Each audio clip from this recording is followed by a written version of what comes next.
Good morning, welcome to Goodwill. In this video presentation we will see how we can trade in Nifty index option today.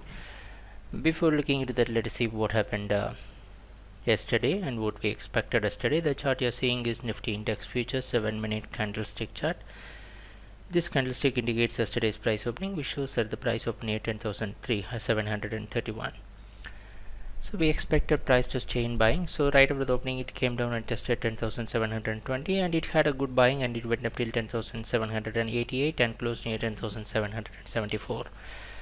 So how we try to put that in the option, we thought of buying 10,900 call option where the price when the price is moving above 62. So we had some decent buying, price went near 82, so we made some decent profit. And what we can do today, so again the price is expected to open somewhere around 10,770. So it's going to be like a continuation of what happened on the previous day, what happened on yesterday.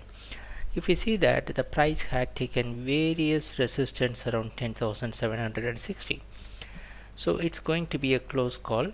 So we will be staying on the buying side.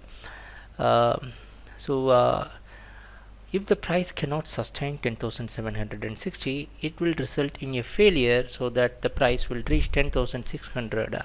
So it's a critical area, so we want to stay on the buying side. So what we can do, let's go and buy 10,950 call option, and this is the premium chart, and yesterday the price closed near 55.85.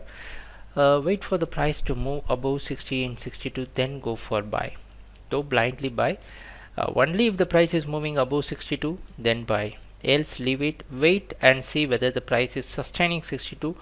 Then place stop loss around 38 and go for buying. So let's see what's going to happen during the trading session, and thanks a lot for watching our videos. Happy trading, take care, bye.